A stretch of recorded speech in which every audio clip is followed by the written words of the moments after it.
Баршаңызға сәлем, бұл ревью, біз бастаймыз. Жат картинасын әлемдік киносүйер қауым қалай қабылдады? Америкалық боксшы Андре Уорд Головкинді келеке қылды. Инстаграмдағы тың тренд, әкелерінің костюмін киген сәбилердің суреті қаптап кетті. Махаббатта жол болмай жүрген Кайли Миноугтың бағы ашылды. Торонтода Ермек Тұрсыновтың жат картинасының әлемдік тұсаукесері өтті. Бұл жаңалық канадалық басылымдардың алғашқы бетіне жарияланып, киносыншылардың жоғары бағасына ие болды.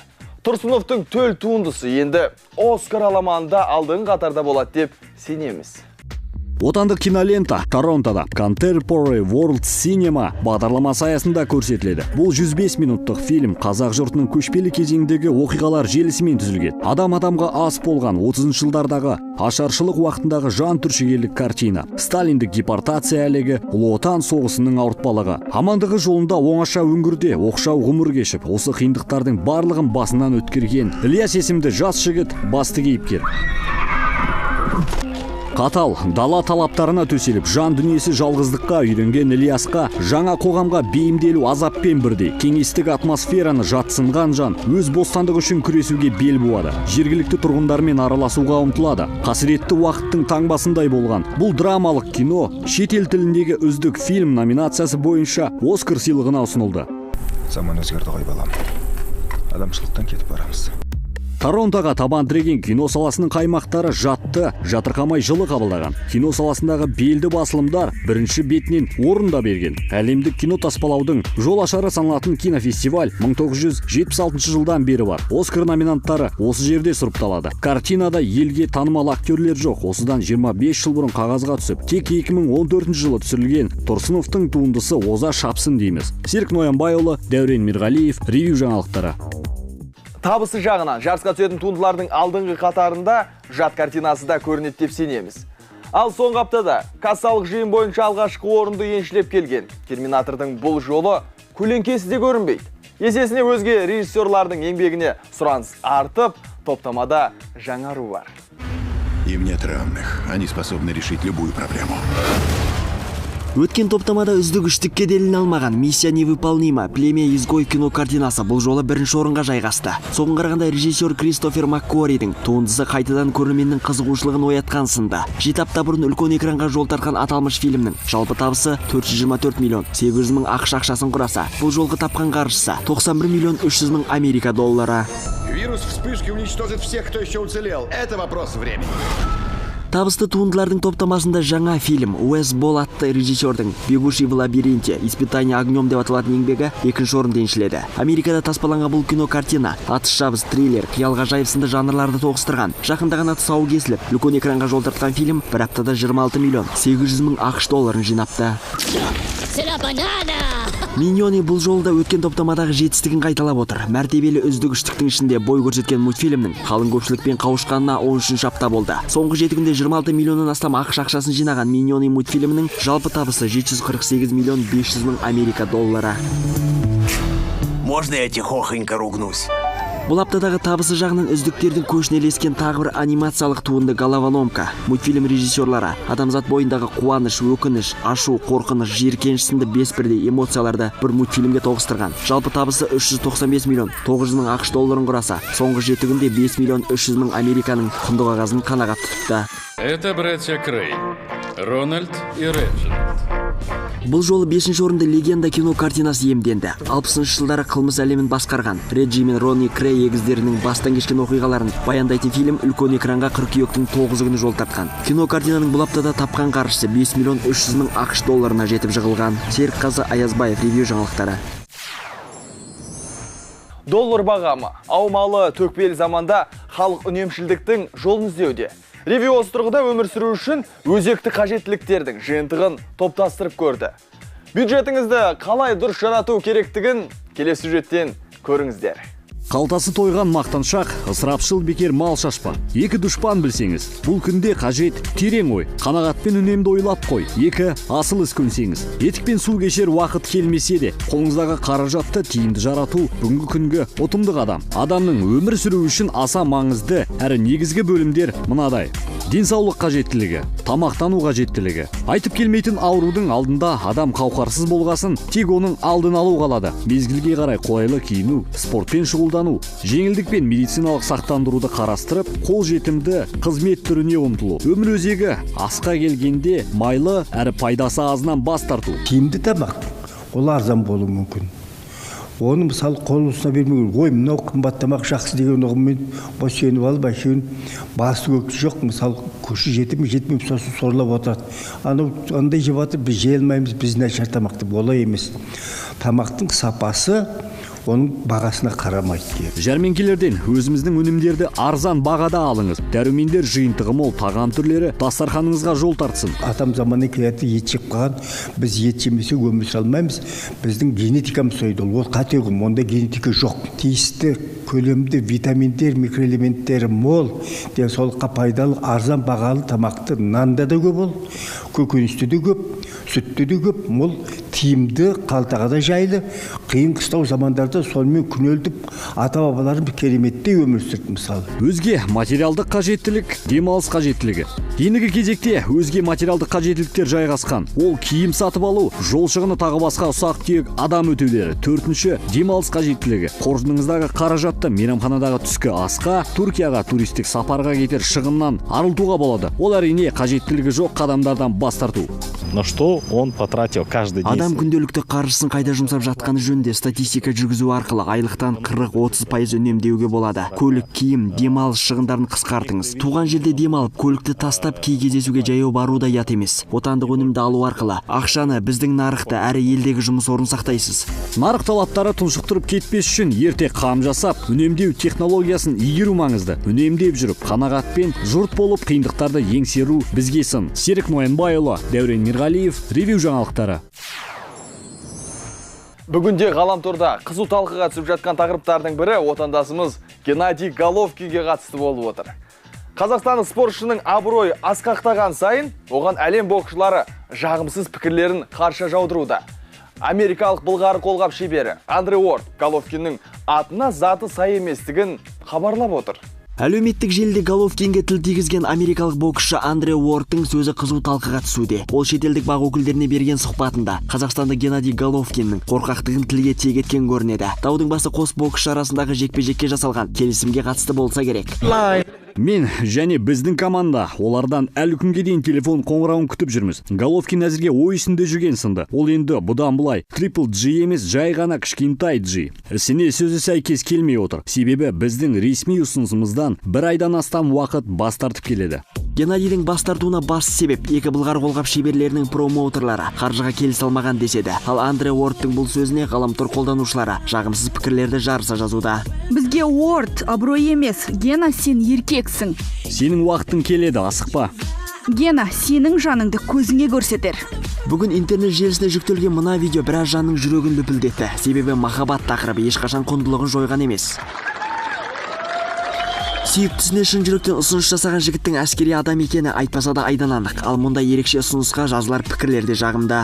Әй жарайсың, нағыз жігіт, өзіме тартқан екенсің. Қандай романтикаға толы. Бізге де жұғысты болсын.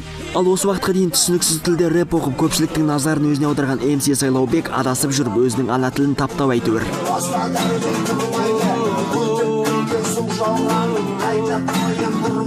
Ғаламтор арқылы MC Сайлаубекпен айтысып батыл ұйымдастырып жүрген Тимати бұл жолы тағы бір отандасымыздың талантына тамсанған сында. Ресейлік рэпер Лада Седан Баклажан атты клипіне қазақ қызын таңдап тіпті қосыла ән шырқаған.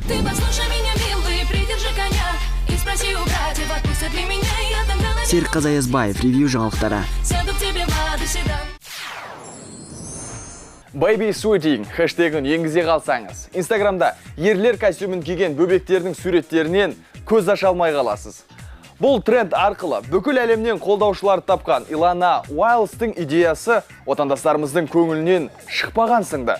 Себебі олар перзенттерін тіл көзден сақтау үшін көпшілік назарынан таса ұстауды жөн санайды. Домино тобының әнші Шолпан Бейсенованың шығармашылықты шетке ысырып бала бағуға білек сыбана кірісіп кеткеніне жарты жылға жуық уақыт болды. Тек әншінің сахнада не себепті сирек көрінетінін білетін жандар аз. Өйткені өнер иесі өзге әріптестері сынды сәбиінің суретін күн сайын жариялап, ар басқан қадамы туралы есеп беріп отырған жоқ. Тіл көз деген ол бар. олар қашанда бар, сондықтан 40 күн өтті, құдайға шүкір қазір 4 айға толдық. Бірақ бүгінгі күнге дейін мен баламның суретін интернетке салып көрмеппін. Өйткені бала әлі өте кішкентай. 1 жасқа толғаннан кейін мүмкін мен оны өзімен телеарналарға алып интервьюға барып жүрерміз. Перзентін тіл көзден сақтау үшін арнайы бағдарлама арқылы бұлыңғыр етіп, әлеуметтік желілерде жариялауды еш әбестік көрмейтін өнерелері жетерлік. Мәселен, Анель Арынова, Талғат Жорабаев, Тоқтар Серіков пен Бейбіт Сейдуалиева. Бұл тізім біразға дейін жалғасуы мүмкін. Ал кейбірі тіпті бүлдіршіндеріне арнайы хэштег ойлап тауып аккаунт ашып жатады. Мәселен, Ади Аян хэштегін терсеңіз, Рингалға Аянның тұңғышының біраз суреттерін көруге мүмкіндік бар. Ал Инстаграм арқылы парақшасына жазылып күнделікті бақылап отырам дегендер үшін Мұрат Мұтырғанов Майклына арнайы парақша ашып қойған. Ол міндетті түрде Мұтырғановтар династиясын жалғастыруы керек. Болашақта сайқымазақ болады. Ал бет бейнесінің қазірден бастап жұртшылыққа таныс болуы артықтық етпейді. Хорошим клоуном, я в это верю. Жұлдыздардың жеке өміріне деген қызығушылық қай кезеңде бәсеңдеген емес. Сондықтан өзінің де балаларының да парақшаларына оқырманды молынан жинауға мүмкіндік көп. Тіпті соның арқасында жарнама жасап қыруар қаржыға кенеліп отырғандар да жетерлік. Рекламаға шақырған, біз сізге ақша төлейміз деп, бірақ мен жоқ, керек емес, рахмет дедім. Періште ғой, қалай айтпасам да, періште, сондықтан періштеме көз тидіргім келмейді. Жеке өміріне қатысты ақпаратты тарату немесе жасырын ұстау әркімнің өз билігінде әрине. Тек бір жағдайда естен шығармаған абзал. Соответственно, эти фотографии. Әлеуметтік желіге салынған суреттің авторлық құқығын сақтау мүмкін емес. Кез келген танымал тұлғалардың суреті арқылы тауар жарнамалауы, фейк парақшаларға қолдануы бек мүмкін. Күнделікті тәжірибеде танымал адамның суретін жарнамаға қолданғандарды кездесіп жүрміз. Бәлкім мұндай жағдайдың алдын алу үшін шетелдік жұлдыздар сынды сәбиіңіздің суретін келісімшарт арқылы сату тиімдірек шығар. Адима Сейфулла, Никита Хасанов, Юлдаш Құдайбергенов, Ревю жаңалықтары. Өмірлік серігін тек қана әріптестері арасынан таңдайтын Кайли Миноуг бұл жолда қағидасынан жаңылған жоқ. Актрисаның таяуда пайда болған су жаңа ғашығымен олар бір түсірілім алаңында жұмыс істегенді. Кино жұлдыздың ес-түссіз ғашық болып қалғаны соншалық 20 жас айырмашылыққа пысқырып та қарамады. Кайли Миноугтың жүрегін жаулаған жұмбақ жан 27 жастағы британиялық актер Джошуа Зассе. Оларды таныстырғанда, табыстырғанда Гаlavant телехикаясының түсірілім алаңы өзіне баурап, ғашық етер жанды іздеуге қолына шырақ алып кіріскен кино жұлдыздың мақсаты орындалмай жүргеніне біраз болғанда. Есесіне, қазір бақыттан бас айналып, өзінің жарты ғұмыры бұрын өмірге келген жігіттің етегінен ұстағанына да еш өкінбейді. Таяуда Кайлидің де ауылында той болып жатса, таң қалмаңыз. Миноуг ханым бақыттан бал бұл жанса, Рене Зельвегердің түр әлпеті тіпті нашарлап кеткен. Актриса соңғы кездері айнаға қарамайтын сында. Бриджит Джонстың күнделігі фильмінің жалғасына түсу үшін Лондонға арнайы ұшып келіпті. Қала көшелерінде серуендеген Голливуд жұлдызынан автограф сұрап, суретке түсейік деп өтінгендер қатары жоқтың қасы. Бұл Ренені ешкімнің танымағанын аңғартады. Бір қызығы, үнемі сұлу сымбатымен ерекшеленіп келген актриса өзін ұсқынсызбын деп есептемейді. Керісінше, дұрыс тамақтанумен дене шынықтырудың арқасында жасара түстім деген ойда. Жанкүйерлер мазалайтын бір сұрақ: сүйкімді Бриджит Джонстың рөлін Рене мына түрмен қалай сомдамақ? Сүйінші, Дженнифер Энистон өмірге егіз бала әкелуі мүмкін. Актриса аяғының ауыр екенін Джастин Теруге тұрмысқа шығуына санаулы күндер қалған кезде біліпті. Бірақ әлі күнге жүктілігін жасырып келеді. Жас жұбайлар таяуда өмірге қыз балалардың келетінін анықтаған. Сол мезетте-ақ болашақ сәбилеріне Лила және Ава есімдерін таңдап қойған. Соңғысы Дженнифердің сүйікті актрисасы Энистон Ава Гарднердің құрметіне таңдалыпты. Шон Пенмен айырылысының салдарынан жүрегі жарыланған Шарлиз Теронның мұңлы жанарына қайта сәуле сыйлаған жан пайда болды. Ол актрисаның асырап алған қызы Август. Кино жұлдыз жетімдерді қамқорлығына тұңғыш рет алып отырған жоқ. Бұған дейін Оңтүстік Африкадан Джексон есімді бүлдіршінді өз отбасына қосқан болатын. Адима Сейфулла, Ревю жаңалықтары. Бұл көлікке жайғасаңыз болғаны, оған деген сүйіспеншілік сізді толықтай билеп алады. Франкфуртте дүниежүзіндегі ең жылдам спорткар қалың көпшілікке ұсынылып, жұрттың таңданысын тудырды. Электро Порше, автотәрізді мотоцикл, видео ойындарындағыдай көліктердің барлығы бұл жерде. Бірақ көргі көз сүріндірер суперкарлар жуық арада жарыққа шықпайды. Десек те су жаңа автоларды көруге келген жандардың санында шек жоқ. Армандауға болмай ма деп осындайда айтылса керек. Құрастырушылардың идеясында сөз жоқ. Сапалы карды бірнеше инженерлердің бірігіп жасағаны көрініп ақ тұр. Ал жылдамдығы жағынан барлық темір тұлпарларды шаң қаптырмақ. Бүгінгі көліктерді көргенде сән көрсетілімінде отырғандай әсер алдым. Ұйымдастырушылардың ерекше идеясына ризамын. Халықты да жалықтырып алған жоқ. Құрастырушылар сапаға жұмыс істеп жатқандарын дәлелдеді. Ал мына автокөлікке көз салып меншіктеп алғысы келген жанның қалтасы жұқарары сөзсіз. Құрастырушылар бұл темір тұлпардың бағасынан бұрын сапасын айтып әлек. Бұл әлемде өте ыңғайлы Rolls-Royce көлігі. Темір тұлпарды тізгіндегісі келген адам өзінің достарымен теңіз жағалауына барып, болмаса тас жолда емін-еркін жүруіне болады. Бұл автокөлік жалпы қыдыруға арналған. Су жаңа Lamborghini Huracan Spider Car сағатына 325 километрді артқа тастаса, оның қуаты 602 жылқының күшімен тең. Келер жылдың көктемінде сатылымға шығатын көліктің бағасы $316,000. Бұл өте керемет көлік екен. Темір тұлпарға отырған сәтте ақ ерекше әсер аласың. Сондай-ақ жол талғамайтын өте жеңіл әрі ыңғайлы авто. Құрастырушылар көптің көңілінен шыққан көліктердің бағасының кез келген жаңа қолжетімді болмайтынын айтады. Десек те су жаңа карларға қазірдің өзінде сұраныс бар көрінеді. Серік Қазаязбаев, ревью жаңалықтары. Нью-Йорк сән апталығында көктем жаз 2016 топтамасын ұсынған Виктория Бекхэмнің басы дауға қалды. Сәнқойлардың көңілінен шықпаған Викторияның көйлектері емес, тым арық сәнбикелер екен. Көпшілік Викторияны дефиле үшін дене сүйектері ырсиып тұрған тым арық сәнбикелерді таңдаған үшін сөкті. Дегенмен анорексияға душар арулар сән сахнасында көрінбеді. Ал Бекхэм ханым болса айтылған сынды елемеді. Жаңа топтамада денеге жабысып тұратын киім үлгілерінен гөрі жеңіл матадан тігілген кең көйлектер мен ыңғайлы аяқ киімдер басым болды. Ақ пен түрлі түсті өрнектерді ұтымды үйлестіре білген сәнгердің бұл топтамасы келер көктемнің трендіне айналуы мүмкін дейді сәнқойлар.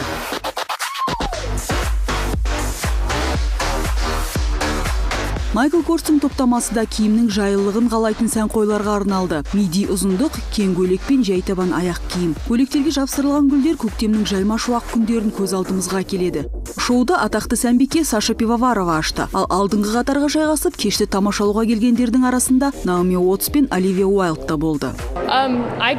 Шоу бойы ұзын аяқты сәнбикелердің сахна бойымен әрі-бері жүргендері қызықтырды. Өзімді сән кешінде емес, құдды бір баскетбол ойынында отырғандай сезіндім. Марчеза бренді сәнқойларға кешкі думан мен үйлену тойларына арналған көйлектерін ұсынды. Бұл үлгілер батыл қыздарға арналған болу керек. Ұятты жерлерін жасырудың орнына денені мөлдір матамен көмкеріп қойған.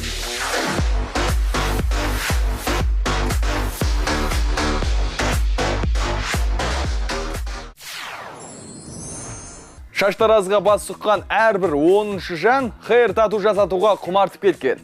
Әсіресе ұлттық ою-өрнекпен безендірілген шаш үлгісіне сұраныс мол екен. Бүгін Алматыда ең үздік хейр шеберді анықтады.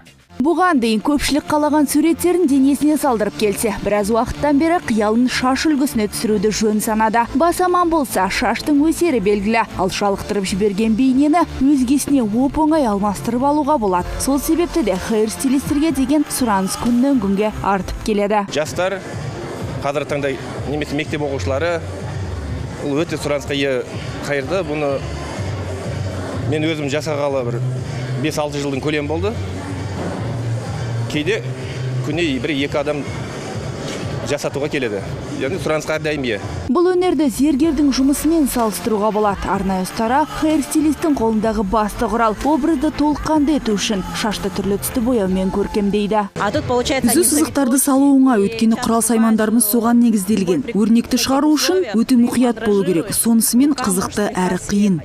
Мамандардың айтуынша, мұнда шаш үлгісі арқылы эпатажды көрінгісі келетіндер қатары мол екен. Тек көп жағдайда клиенттер шебердің қиялына еркіндік беруге құлықты көрінеді. Шашым негізі қысқа, бірақ осы мұның бәрі менің басымдағы осы мастердің қалауы бойынша істелінген. Соңғы кезде ұлттық суреттер салдыруға құмартқандар артқан. Төрткүл дүниеде бұған машықтанған шеберлер әзірге елімізде ғана бар. Сол себепті бүгін Алматыда сұлулық индустриясының ішкі чемпионат аясында хайр тату шеберлері өрнек салудан бақ сынады. Бізде талантты хайр шеберлер жетерлік, бірақ бәрінің бірдей шетелдегі чемпионаттарға қатысатын мүмкіндігі жоқ. Сол себепті де биыл тұңғыш рет біз ішкі чемпионатты ұйымдастырдық. Үздік шыққаны халықаралық додаға жолдама алады. Бұған қоса сұлулық сайысында тырнақ өсіру шеберлері мен боди-арт мамандары тартысқа түсті. Оларға қойылған басты талап әлі еш жерде қайталанбаған ерекше дүниелерді назарға ұсыну. Адема Сейфулла, Никита Хасанов, ревю жаңалықтары. Сіздерге айтар ең қызық деген жаңалықтарымыз осымен аяқталды. Бұл ревю бізді ертеңде көріңіздер. Есім менің Нұрсұлтан Есжан. Көріскенше аман, сау болыңыздар. Мәселен, Анель Аренова, Талғат Жорабаев, Тоқтар Серіков пен Бейбіт Сейдуалиева. Бұл тізім біразға дейін жалғасуы мүмкін. Ал кейбірі тіпті бүлдіршіндеріне арнайы хэштег ойлап тауып аккаунт ашып жатады. Мәселен, Ади Аян хэштегін терсеңіз, Рингал Гаянның тұңғышының біраз суреттерін көруге мүмкіндік бар. Ал Инстаграм арқылы парақшасына жазылып күнделікті бақылап отырам дегендер үшін Мұрат Бұтырғанов Майклына арнайы парақша ашып қойған. Ол міндетті түрде Мұтырғановтар династиясын жалғастыруы керек. Болашақта сайқымазақ болады. Ал бет бейнесінің қазірден бастап жұртшылыққа таныс болуы артықтық етпейді. Хорошим клоуном, я в это верю. Жұлдыздардың жеке өміріне деген қызығушылық қай кезеңде бәсеңдеген емес. Сондықтан өзінің де балаларының да парақшаларына оқырманды молынан жинауға мүмкіндік көп. Тіпті соның арқасында жарнама жасап қыруар қаржыға кенеліп отырғандар да жетерлік. Рекламаға шақырған.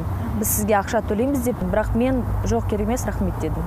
Періште ғой, қалай айтпасандай. Перікші де періште, сондықтан періштеме көз тидіргім келмейді. Жеке өміріне қатысты ақпаратты тарату немесе жасырын ұстау әркімнің өз билігінде әрине. Тек бір жағдайда естен шығармаған абзал. Әлеуметтік желіге салынған суреттің авторлық құқығын сақтау мүмкін емес. Кез келген танымал тұлғалардың суреті арқылы тауар жарнамалауы, фейк парақшаларға қолдануы бек мүмкін. Күнделікті тәжірибеде танымал адамның суретін жарнамаға қолданғандарды кездесіп жүрміз. Бәлкім мұндай жағдайдың алдын алу үшін шетелдік жұлдыздар сынды сәбиіңіздің суретін келісімшарт арқылы сату тиімдірек шығар. Адема Сейфулла, Никита Хасанов, Юлдаш Құдайбергенов, ревю жаңалықтары.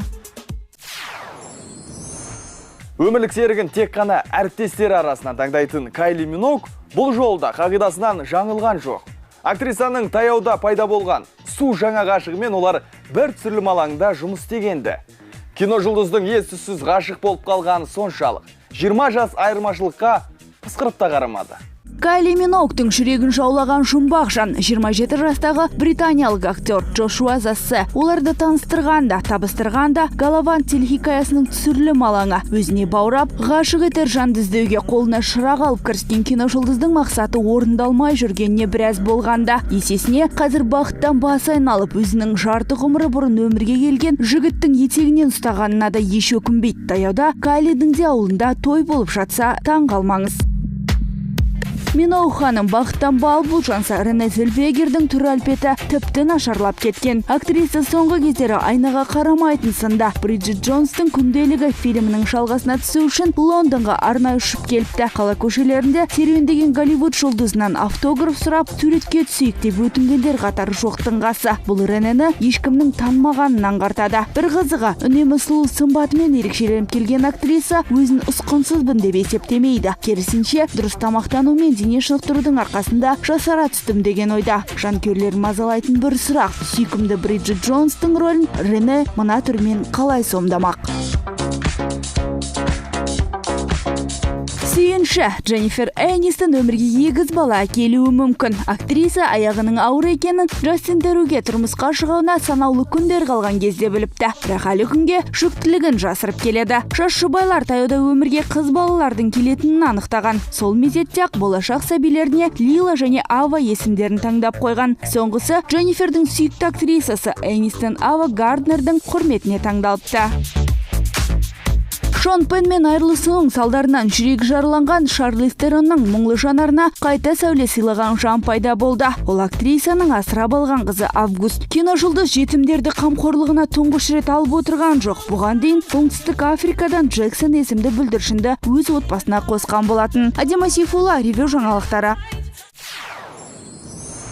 Бұл көлікке жайғасаңыз болғаны, оған деген сүйіспеншілік сізді толықтай билеп алады. Франкфурте дүниежүзіндегі ең жылдам спорткар қалың көпшілікке ұсынылып, жұрттың таңданысын тудырды. Электропарше, автотәрізді мотоцикл, видео ойындарындағыдай көліктердің барлығы бұл жерде. Бірақ көргі көз сүріндірер суперкарлар жуық арада жарыққа шықпайды. Десек те су жаңа автоларды көруге келген жандардың санында шек жоқ. Армандауға болмай ма деп осындайда айтылса керек. Құрастырушылардың идеясында сөз жоқ. Сапалы карды бірнеше инженерлердің бірігіп жасаған көрініп ақ тұр. Ал жылдамдығы жағынан барлық темір тұлпарларды шаң қаптырмақ. Бүгінгі көліктерді көргенде сән көрсетілімінде отырғандай әсер алдым. Ұйымдастырушылардың ерекше идеясына ризамын. Халықты да жалықтырып алған жоқ. Құрастырушылар сапаға жұмыс істеп жатқандарын дәлелдеді.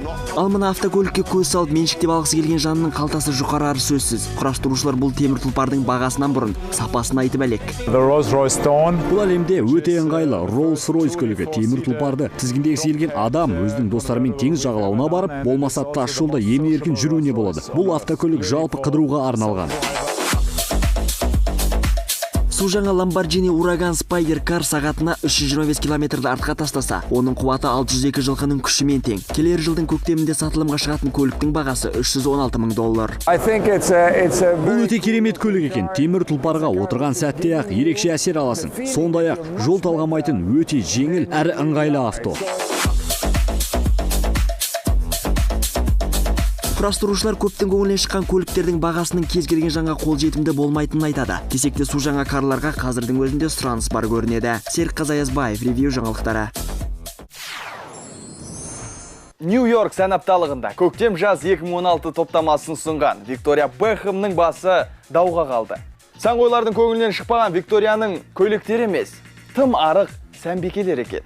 Көпшілік Викторияны дефиле үшін дене сүйектері ырсиып тұрған тым арық сәнбикелерді таңдаған үшін сөкті. Дегенмен анорексияға душар арулар сән сахнасында көрінбеді. Ал Бекхэм ханым болса айтылған сынды елемеді.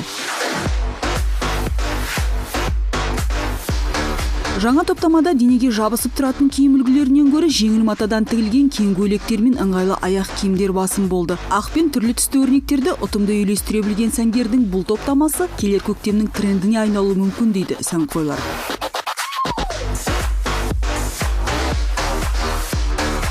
Майкл Корстың топтамасы да киімнің жайлылығын қалайтын сәнқойларға арналды. Миди ұзындық, кең көйлек пен жай табан аяқ киім. Көйлектерге жапсырылған гүлдер көктемнің жайма шуақ күндерін көз алдына. Жалпы табысы $748 миллион 500 мың Америка доллары.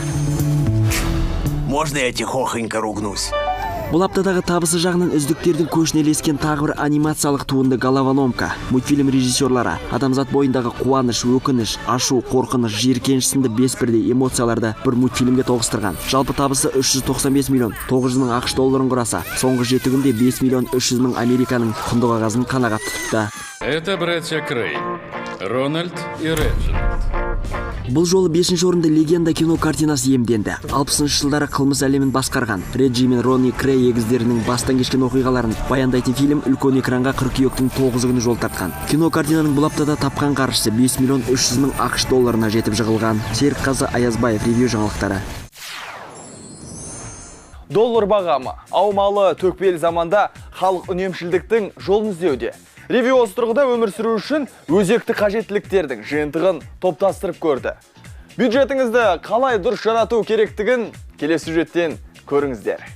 Қалтасы тойған мақтаншақ, ысырапшыл бекер мал шашпа. Екі дұшпан білсеңіз, бұл күнде қажет терең ой, қанағатпен үнемді ойлап қой. Екі асыл іс көнсеңіз, етікпен су кешер уақыт келмесе де, қолыңыздағы қаражатты тиімді жарату бүгінгі күнгі ұтымды қадам. Адамның өмір сүру үшін аса маңызды әрі негізгі бөлімдер мынадай. денсаулық қажеттілігі, тамақтану қажеттілігі. Айтып келмейтін аурудың алдында адам қауқарсыз болғасын, тек оның алдын алу қалады. Мезгілге қарай қолайлы киіну, спортпен шұғылдану, жеңілдік пен медициналық сақтандыруды қарастырып, қол жетімді қызмет түріне ұмтылу. Өмір өзегі асқа келгенде майлы әрі пайдасы азынан бас тарту. Тиімді тамақ, ол арзан болуы мүмкін. Оны мысалы қол ұсына бермеу, ой, мынау қымбат тамақ жақсы деген ұғыммен босеніп алып, әшеуін басы көкті жоқ, мысалы көші жетмей сосын сорлап отырады. Андай жеп жатыр, біз жей алмаймыз, біз нашар тамақ деп, олай емес. Тамақтың сапасы оның бағасына қарамайды. Жәрмеңкелерден өзіміздің өнімдерді арзан бағада алыңыз. Дәрумендер жиынтығы мол тағам түрлері дастарханыңызға жол тартсын. Атам заманы келеді, ет жеп қалған, біз ет жемесе өмір сүре алмаймыз. Біздің генетикамыз сойды, ол қате ұғым, онда генетика жоқ. Тиісті көлемді витаминдер, микроэлементтері мол, денсаулыққа пайдалы, арзан бағалы тамақты нанда да көп ол, көкөністе де көп, сүтте де көп, мол, тиімді, қалтаға да жайлы. Қиын қыстау замандарда сонымен күнелтіп, ата-бабаларым кереметтей өмір сүрді мысалы. Өзге материалдық қажеттілік, демалыс қажеттілігі. Ендігі кезекте өзге материалдық қажеттіліктер жайғасқан. Ол киім сатып алу, жол шығыны тағы басқа ұсақ-түйек адам өтеулері. Төртінші, демалыс қажеттілігі. Қоржыныңыздағы қаражатты мейрамханадағы түскі асқа, Түркияға туристік сапарға кетер шығыннан арылтуға болады. Ол әрине қажеттілігі жоқ қадамдардан бас тарту. На что он потратил каждый день? Адам күнделікті қаржысын қайда жұмсап жатқаны жөнінде статистика жүргізу арқылы айлықтан 40-30% үнемдеуге болады. Көлік, киім, демалыс шығындарын қысқартыңыз. Туған жерде демалып, көлікті тастап кей кездесуге жаяу бару да ят емес. Отандық өнімді алу арқылы ақшаны біздің нарықта әрі елдегі жұмыс орнын сақтайсыз. Нарық талаптары тұншықтырып кетпес үшін ерте қам жасап, үнемдеу технологиясын игеру маңызды. Үнемдеп жүріп, қанағатпен жұрт болып қиындықтарды еңсеру бізге сын. Серік Ноянбайұлы, Дәурен Мирғалиев, ревью жаңалықтары. Бүгінде ғаламторда қызу талқыға түсіп жатқан тақырыптардың бірі отандасымыз Геннадий Головкинге қатысты болып отыр. Қазақстандық спортшының абырой асқақтаған сайын, оған әлем боксшылары жағымсыз пікірлерін қарша жаудыруда. Америкалық былғары қолғап шебері Андре Уорд Головкиннің атына заты сай еместігін хабарлап отыр. Әлеуметтік желіде Головкинге тіл тигізген америкалық боксшы Андре Уордтың сөзі қызу талқыға түсуде. Ол шетелдік бақ өкілдеріне берген сұхбатында қазақстандық Геннадий Головкиннің қорқақтығын тілге тиек еткен көрінеді. Даудың басы қос боксшы арасындағы жекпе-жекке жасалған келісімге қатысты болса керек. Мен және біздің команда олардан әлі күнге дейін телефон қоңырауын күтіп жүрміз. Головкин әзірге ойысында жүрген сынды. Ол енді бұдан былай Triple G емес, жай ғана кішкентай G. Ісіне сөзі сәйкес келмей отыр. Себебі біздің ресми ұсынысымыздан бір айдан астам уақыт бас тартып келеді. Геннадийдің бас тартуына басты себеп екі былғары қолғап шеберлерінің промоутерлары қаржыға келісе алмаған деседі. Ал Андре Уордтың бұл сөзіне ғаламтор қолданушылары жағымсыз пікірлерді жарыса жазуда. Бізге Уорд абырой емес, Гена, сен еркексің. Сенің уақытың келеді, асықпа. Гена, сенің жаныңды көзіңе көрсетер. Бүгін интернет желісіне жүктелген мына видео біраз жанның жүрегін лүпілдетті. Себебі махаббат тақырыбы ешқашан құндылығын жойған емес. Сүйіктісіне шын жүректен ұсыныс жасаған жігіттің әскери адам екені айтпаса да айдан анық. Ал мұнда ерекше ұсынысқа жазылар пікірлерде жағымда. Әй жарайсың, нағыз жігіт, өзіме тартқан екенсің. Қандай романтикаға толы. Бізге де жұғысты болсын. Ал осы уақытқа дейін түсініксіз тілде рэп оқып көпшіліктің назарын өзіне аударған MC Сайлаубек адасып жүріп өзінің ана тілін таптау әйтеуір.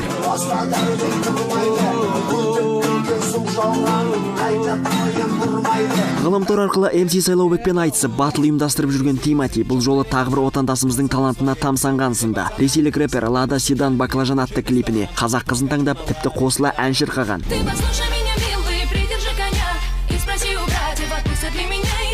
Серік Қазаязбаев, ревью жаңалықтары. Baby Sweating хэштегін енгізе қалсаңыз, Инстаграмда ерлер костюмін киген бөбектердің суреттерінен көз аша алмай қаласыз. Бұл тренд арқылы бүкіл әлемнен қолдаушыларды тапқан Илана Уайлстың идеясы отандастарымыздың көңілінен шықпаған сынды. Себебі олар перзенттерін тіл көзден сақтау үшін көпшілік назарынан таса ұстауды жөн санайды. Домино тобының әнші Шолпан Бейсенованың шығармашылықты шетке ысырып бала бағуға білек сыбана кірісіп кеткеніне жарты жылға жуық уақыт болды. Тек әншінің сахнада не себепті сирек көрінетінін білетін жандар аз. Өйткені өнер иесі өзге әріптестері сынды сәбиінің суретін күн сайын жариялап, ар басқан қадамы туралы есеп беріп отырған жоқ. Тіл, көз деген ол бар. Олар қашанда бар, сондықтан 40 күн өтті, я Құдайға шүкір қазір 4 айға толдық. Бірақ бүгінгі күнге дейін мен баламның суретін интернетке салып көрмеппін. Өйткені бала әлі өте кішкентай. 1 жасқа толғаннан кейін мүмкін мен оны өзімен телеарналарға алып интервьюға барып жүрерміз. Перзентін тіл көзден сақтау үшін арнайы бағдарлама арқылы бұлыңғыр етіп, әлеуметтік желілерде жариялауды еш әбестік көрмейтін өнер иелері жетеді. Баршаңызға сәлем, бұл ревью, біз бастаймыз. Жат картинасын әлемдік киносүйер қауым қалай қабылдады? Америкалық боксшы Андре Уорд Головкинді келеке қылды. Инстаграмдағы тың тренд, әкелерінің костюмын киген сәбилердің суреті қаптап кетті. Махаббатта жол болмай жүрген Кайли Миноугтың бағы ашылды. Торонтода Ермек Тұрсыновтың жат картинасының әлемдік тұсаукесері өтті. Бұл жаңалық канадалық басылымдардың алғашқы бетіне жарияланып, киносыншылардың жоғары бағасына ие болды. Тұрсыновтың төл туындысы енді Оскар аламанында алдыңғы қатарда болады деп сенеміз. Отандық кинолента Торонтода Contemporary World Cinema бағдарламасы аясында көрсетіледі. Бұл 105 минуттық фильм қазақ жұртының көшпелі кезеңдегі оқиғалар желісімен түзілген. Адам-адамға ас болған 30 жылдардағы ашаршылық уақытындағы жан түршігерлік картина. Сталиндік депортация әлегі, Ұлы Отан соғысының ауыртпалығы. Амандығы жолында оңаша өңірде оқшау ғұмыр кешіп, осы қиындықтардың барлығын басынан өткерген Ілияс есімді жас жігіт басты кейіпкер. Қатал, дала талаптарына төселіп, жан дүниесі жалғыздыққа үйренген Ілиясқа жаңа қоғамға бейімделу азаппен бірдей. Кеңестік атмосфераны жатсынған жан өз бостандығы үшін күресуге бел буады. Жергілікті тұрғындармен араласуға ұмтылады. Қасіретті уақыттың таңбасындай болған бұл драмалық кино шетел тіліндегі үздік фильм номинациясы бойынша Оскар сыйлығына ұсынылды. Заман өзгерді ғой балам. Адамшылықтан кетіп барамыз. Торонтоға табан тіреген кино саласының қаймақтары жатырқамай жылы қабылдаған. Кино саласындағы белді басылымдар бірінші бетінен орында берген. Әлемдік кино таспалаудың жол ашары саналатын кинофестиваль 1976 жылдан бері бар. Оскар номинанттары осы жерде сұрыпталады. Картинада елге танымал актерлер жоқ. Осыдан 25 жыл бұрын қағазға түсіп, тек 2014 жылы түсірілген Тұрсыновтың туындысы оза шапсын дейміз. Серік Ноянбайұлы, Дәурен Мирғалиев, ревью жаңалықтары. Табысы жағынан жарысқа түсетін туындылардың алдыңғы қатарында жат картинасы да көрінеді деп сенеміз. Ал соңғы аптада кассалық жиын бойынша алғашқы орынды еншілеп келген Терминатордың бұл жолы көлеңкесі де көрінбейді. Есесіне өзге режиссерлардың еңбегіне сұраныс артып, топтамада жаңару бар. Им нет равных. Они способны решить любую проблему. Өткен топтамада үздік үштікке делін алмаған «Миссия невыполнима» «Племя изгой» кино картинасы бұл жолы бірінші орынға жайғасты. Соған қарағанда режиссер Кристофер Маккоридің туындысы қайтадан көрерменнің қызығушылығын оятқан сынды. 7 апта бұрын үлкен экранға жол тартқан аталмыш фильмнің жалпы табысы 424 миллион 800 мың ақш ақшасын құраса, бұл жолғы тапқан қаржысы 91 миллион 300 мың Америка доллары. Вирус вспышки уничтожит всех, кто еще уцелел. Это вопрос времени. Табысты туындылардың топтамасында жаңа фильм Уэс Болл атты режиссердің «Бегущий в лабиринте. Испытание огнем» деп аталатын еңбегі екінші орында еншіледі. Америкада таспаланған бұл кино картина атыс шабыс, триллер, қиял ғажайып сынды жанрларды тоғыстырған. Жақында ғана тұсауы кесіліп, үлкен экранға жол тартқан фильм бір аптада 26 миллион 800 мың ақш долларын жинапты. Миньоны бұл жолда өткен топтамадағы жетістігін қайталап отыр. Мәртебелі үздік үштіктің ішінде бой көрсеткен мультфильмнің қалың көпшілікпен қауышқанына 13 апта болды. Соңғы 7 күнде 26 миллионнан астам ақш ақшасын жинаған Миньоны мультфильмінің